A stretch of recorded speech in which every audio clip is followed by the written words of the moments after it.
नमस्कार, हक की अताई के इस वीडियो में आपका स्वागत, अभिनंदन।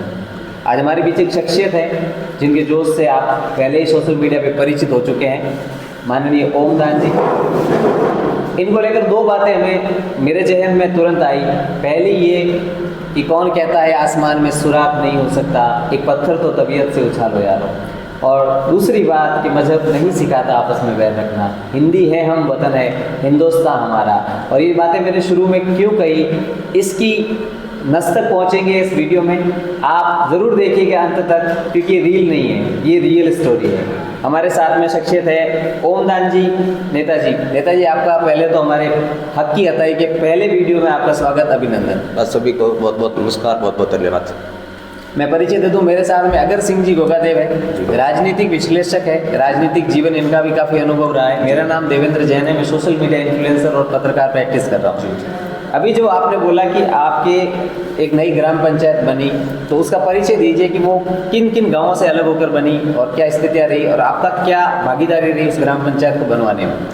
देखिए जी, मैंने 2001 में 12th की, फिर गाँव की राजनीति में आ गया। 2003 में मैं शेरगढ़ के लोकप्रिय विधायक आदरणीय बाबू सिंह राठौड़ से साथ राजनीतिक जीवन में शुरुआत की। 2005 में मैंने प्रथम चुनाव पंचायत समिति सदस्य का लड़ा। जिस क्षेत्र से मैंने चुनाव लड़ा वो प्योर कट्टर कांग्रेसी का गढ़ रहा है। वहाँ पे मैंने राजस्थान सरकार के पूर्व कैबिनेट मंत्री केएस सिंह जी राठौड़ साहब के भतीज ठाकुर दुर्जन सिंह राठौड़ साहब को 600 मतों से पराजय करके मैंने पहला चुनाव जीता। उसके बाद में 15 में मेरी बहन सरपंच रही ग्राम पंचायत टूटामर से और मैं उप सरपंच रहा। उस समय में मैंने जनता का खूब विकास किया, जनता का दिल जीता। अभी वर्तमान में पंचायत का पुनर्गठन चल रहा था, तो मेरे बड़े भाई आदरणीय शेरगढ़ के लोकप्रिय विधायक बाबू सिंह राठौड़ साहब की मुझ पर हमेशा आशीर्वाद रहा है। मेरे निवेदन पर विधायक महोदय ने नई ग्राम पंचायत रावसर को बनाया। अभी जुम्मे के दिन नमाज अदा करने के बाद अपनी स्वेच्छा से पूरे मुस्लिम समाज एकत्रित होकर मुझे बुलाया और कहा कि विधायक महोदय का हम आभार जताएंगे। इसलिए उन्होंने बहुत बड़ी सभा रख के उन्होंने तय कर लिया कि हम आपको निर्विरोध सरपंच निर्वाचित करेंगे। उन्होंने माला और सैफा पहनाकर मुझे वहाँ से निर्विरोध सरपंच घोषित कर दिया। मैं उनका दिल जीत के उनके भावनाओं को कदर करके यहाँ मैं आपको बताऊँ कि जो नई ग्राम पंचायत का सीमांकन हुआ है, तो ग्रामीणों ने स्वेच्छा से कहा है कि जब भी इसके चुनाव प्रक्रिया होगी तब आपको ऑथेंटिकली, यानी कि हमारे पंचायत के जो नियम है, चुनाव के जो नियम है, उसके अकॉर्डिंग आपको निर्विरोध सरपंच प्रतिनिधि या सरपंच प्रत्याशी के रूप में जिसकी सीट आती है उस हिसाब से आपको ही सरपंच का चेहरा बनेंगे। पूरा समर्थन रहेगा, क्योंकि यहाँ इस बात में वजन इसलिए आ जाता है क्योंकि वहाँ पर 1300 की वोटिंग लिस्ट बताई जा रही है, उसमें सिर्फ 91 ही एक अलग कम्युनिटी से हैं, बाकी 1300 में से 1200 वोट ये कहें कि मुस्लिम समाज से हैं। और वो साथ में भी आप देख पा रहे हैं, उनका कहना है कि हम तन मन धन से इनके साथ में हैं। और यहाँ आप गौर जरूर कीजिएगा कि मैंने दूसरी बार जो बात कही थी कि मज़हब नहीं सिखाता आपस में बैर रखना, और जो कार्य करते हैं जनता के बीच जुड़े रहते हैं, वहाँ आपकी कास्ट के वोटर्स है नहीं है, वो इफेक्ट पड़ता है कि नहीं पड़ता है, वो ये प्रेरणा ले सकते हैं कि ओमदान जी के सिर्फ 2 वोट हैं अगर इनके जातिगत समीकरण की बात की जाए। और अगर हम संप्रदाय की बात करें तो जो वर्ग है हिंदू वर्ग, वहाँ के 91 समथिंग वोट्स है, बाकी सब मुस्लिम समुदाय से हैं और उनके भी अलग अलग होंगे, लेकिन उन सबों ने मिलके नमाज अदायगी के बाद में ही डिसाइड किया कि ओमदान जी को सरपंच बनाया जाएगा। ये अपने आप में एक राजस्थान स्तर का ही कह सकते हैं कि एक अनोखी बात है, और इसीलिए आपने अनोखी मांग रख दी कि नरेंद्र जी को बुलाएंगे। बिल्कुल, ऐसा भारत में आपको कई उदाहरण नहीं मिलेगा कि इतने वोट और ऐसे हो जाता है। इसलिए हम हमारे क्षेत्रीय सांसद महोदय को साथ लेकर प्रधानमंत्री जी को निमंत्रण पत्र देंगे, वो जरूर स्वीकार करेंगे। करीब 15-20 हज़ार लोगों के भोजन की व्यवस्था करके शानदार बहुत बड़ी सभा करवाएंगे, जिसमें प्रधानमंत्री जी मेरी पंचायत के लिए बड़ी बड़ी घोषणाएं करवा के, मैं ऐसा चाहता हूँ कि 2028 तक ऐसी रावसर को ग्राम पंचायत बनाऊंगा कि लोग देखने के लिए आएंगे कि बाकी में विकास करवा सकता है सरपंच कुछ। अगर नरेंद्र मोदी जी, पूरा भारत है और कई विदेशों के भ्रमण नहीं आए पाए तो मेरे बड़े भाई साहब शेरगढ़ के जननायक लोकप्रिय नेता, शेरगढ़ के लोकप्रिय विधायक आदरणीय बाबू सिंह राठौड़ साहब को साथ लेकर प्रतिनिधिमंडल के रूप में मुख्यमंत्री महोदय को निमंत्रण पत्र दिया जाएगा। मुझे भरोसा और विश्वास है भजन लाल जी की सरकार 2 वर्ष शानदार और जानदार काम किया, और वो जरूर मेरा निमंत्रण पत्र स्वीकार करेंगे, पधारेंगे राहुल सर की जनता की मांगों को। चलिए, आपने एक वीडियो में और कहा था, वो बात मैं नहीं दोहराता हूँ क्योंकि शुभ काम है और शुभ कामों में हम ऐसी बातें इस्तीफे जैसी नहीं करते हैं। आगे मैं अगर सिंह जी से भी निवेदन करूंगा कि राजनीतिक संबंध में, विकास के संबंध में आपसे क्वेश्चन पूछेंगे, इसी चर्चा में आगे बढ़ाते हैं। नमस्कार। आज हमारे जो बीच में भावी सरपंच कह सकते हैं और जनता के द्वारा जो पूर्व में सुन लिए गए हैं, और वास्तव में यही होता है, जनता का विश्वास जो जीतना पड़ता है, जनता का विश्वास जो ओम दौन जी ने जो जीता है उसी का उदाहरण आपके सामने पेश है।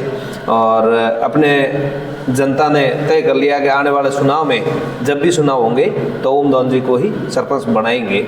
तो ये भी अच्छी शुरुआत है, शुभारंभ है। नया वर्ष जो आने वाला है, हो सकता है जल्द चुनाव हो और उसमें सबसे पहले एक पूरे राजस्थान में पहली घोषणा ओमदान जी की हो रही है। आप सभी को तो हम इसमें चाहते हैं कि मूलभूत जो आज तक जो सरपंच रहे हैं पूर्व जितने भी, तो उन्होंने क्या ऐसे ही कुछ कमियां रखी या कुछ ऐसे अच्छे काम किए हो, तो वो कुछ आप थोड़ी बता सकते हैं? देखो, मेरे राजनीतिक जीवन में हमेशा ये मेरा पर्सनल मैटर रहा है कि मैं किसी की कुछ नहीं कर, कौन क्या करता है उससे मुझे कोई लेना देना, मैं क्या कर रहा हूँ मैं सिर्फ हमेशा यही देखता हूँ।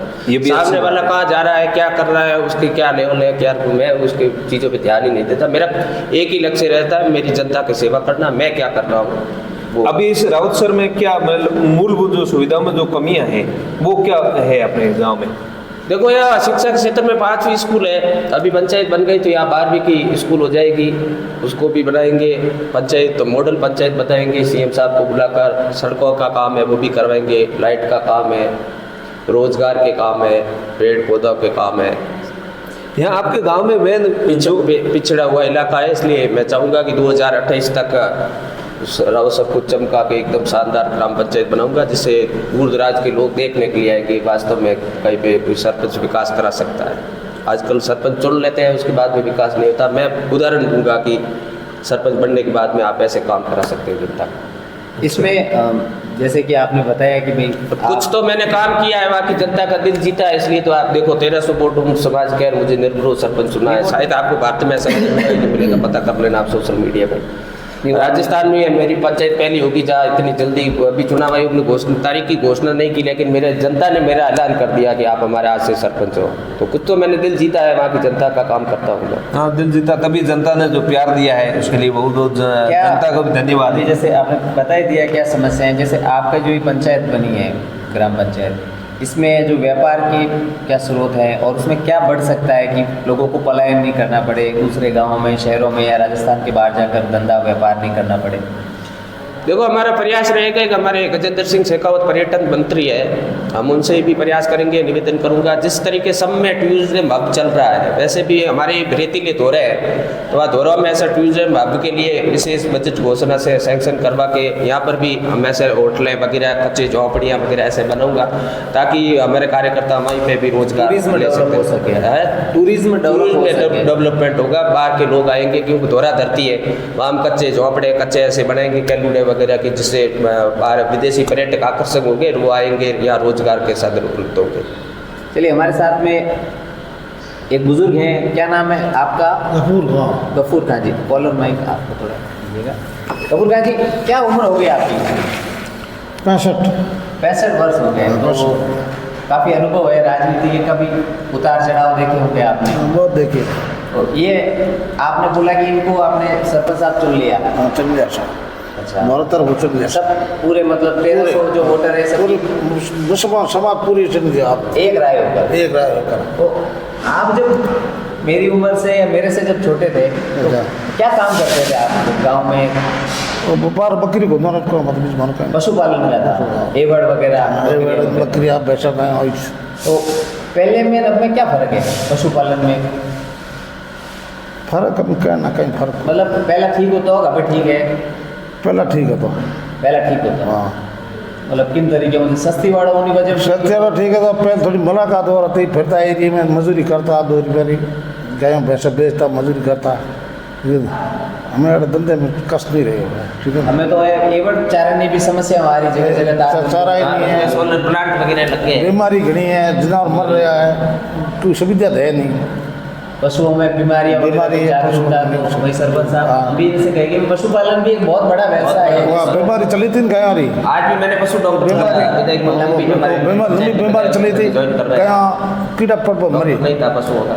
मैं ऑक्टोबर जा बोले मैं कि भाई थोड़ी देर दुआ करो पैसा एक टका यहाँ लगाओ ये दर्द मिट जाए कुछ सुना ही नहीं करता खुद हमारे पैसा ऑनलाइन पानी पिलाना गाड़ी में ले जा पानी पाया कहीं वो दवाई लगाई। आपके क्षेत्र में तो मैं एक अखबार में पढ़ी भी थी मुस्लिम समाज भी गायों का बहुत पालन करे बहुत जोरदार गायों करे। बहुत पाले बहुत गया सेवा करे बहुत। ये भी एक बात है कि कई बार राजनीतिक रंग है उसको हम हमारी चर्चा में इतनी सुंदर चर्चा हो रही है अच्छे बुजुर्गों का सानिध्य मिल रहा है तो ये कहते हैं कि भाई गाय आज ये मुस्लिम समाज के लोग बैठे हैं और मैंने कई बार देखा भी है गायों को अच्छी मतलब सेवा की जाती है और गौपालन भी इनके यहाँ बकरी पालन भेड़ पालन तो इनकी ऊर्जा जो इनकी ऊर्जा है शुरुआत से जो बोल रहे क्योंकि उन्होंने वो घी खाया है वो दूध खाया है और हमारे मारवाड़ तो जाना ही जाता है भाईचारे के लिए। तो आपने बताया युवा बैठे हैं क्या नाम है भैया आपका? माइक आईडी महबूब खां।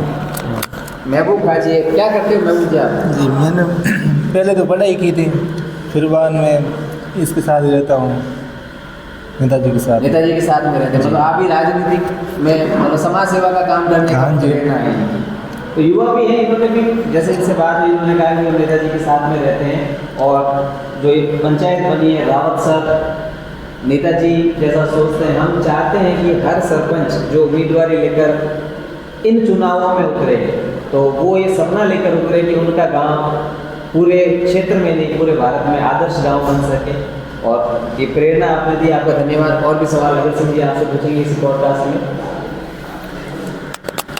नेताजी आपने जब अभी तक जो है एजुकेशन के बारे में कितना क्या आपने एजुकेशन आपकी पढ़ाई आपने? मैं 12th पास हूँ फिर फर्स्ट ईयर का फार्म भरा था फिर मैं राजनीति में आ गया। राजनीति में आने के बाद में आपने पढ़ाई आगे नहीं कर पाई? जो टाइम भी नहीं दे सकते। अच्छा अच्छा। तो आपको क्या लगता है कि मतलब शिक्षा का जो है वो शिक्षा ज़रूरी है? शिक्षा बिल्कुल जरूरी है। शिक्षा के बगैर अब सोशल मीडिया का जमाना है शिक्षा बहुत जरूरी है। शिक्षा बहुत शिक्षा के ज़रूरी है। मामले में मेरा क्षेत्र पिछड़ा हुआ है मैं प्रयास करूँगा कि मेरे कार्यकाल में बहुत ज़्यादा तरक्की करें। युवाओं के लिए भाई यही है कि शिक्षा बहुत महत्वपूर्ण है और शिक्षा ही आगे बढ़ा सकती है। किताबी ज्ञान के साथ साथ जो वास्तविक धरातल का ज्ञान भी है वो भी बहुत ज़रूरी होना चाहिए। आप जब पढ़ाई कर रहे थे तो कभी आपको ऐसा लगा कि मैं कभी भविष्य में सरपंच बनूंगा या पंचायत समिति सदस्य बनूंगा? मेरा ऐसा कुछ था भी नहीं सिर्फ पढ़ाई का था फिर ऐसे था कहीं भी कोई रोजगार वगैरह करेंगे। वैसे कहने में एक जो है आप ओमदान जी चारण है और चारण हमेशा कवि रहे हैं और बहुत कविताओं के माध्यम से लोगों को यानी खुश करते थे।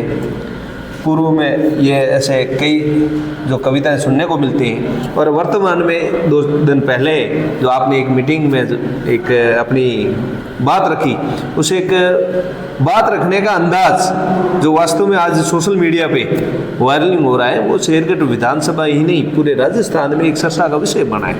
उनको देखते हुए आज जो हमने ये जो हकी अताई का पहला हमने इंटरव्यू रखा और इसमें आप ओमदान जी से रूबरू हुए और आने वाले समय में जो इन्होंने कहा है वास्तविक वही बात पूर्ण करें और जनता का जो विश्वास और जनता ने जो इनमें विश्वास जो देखा उसको अपना कायम रखें और आगे भी अपना अच्छा काम और आपका नाम जो है पूरे राजस्थान में चर्चित रहे। इसके साथ ही धन्यवाद। और इसी के साथ ही हम समय जरूर निकालेंगे आपके गांव में आने का और लोगों से बुजुर्गों से मिलेंगे हताई करेंगे चौपाल करेंगे तो आपका हमारे सहयोग बनाए रखिए। स्वागत है आप। क्योंकि ज़मीन से जब या चलो ये बैठे हैं एनवायरनमेंट स्टूडियो का है लेकिन जब ज़मीन पे बैठते हैं साथ में बैठ के वो घर पे जब वो अपर मारवाड़ी में और ताली में चाय आवे और उन तरीके में वह हताई पे तो उन्होंने आनंद और उन्होंने जो स्वाद है और उन्होंने जो की भावना हुए बहुत अलग है। आप मिल बहुत मन प्रसन्न हुए हो आप लोगों ने बहुत बहुत धन्यवाद। अगर ना आपको हम रारू और सोगरा खिलाएंगे देसी भोजन बिल्कुल बिल्कुल अब ये शुरू हुआ है तो अब कारवां आपके वहीं आएगा पता रखो पक्का आऊँगा जरूर आप लोग से सब लोगों से मिलकर बहुत अच्छा लगा। सबको बहुत बहुत धन्यवाद।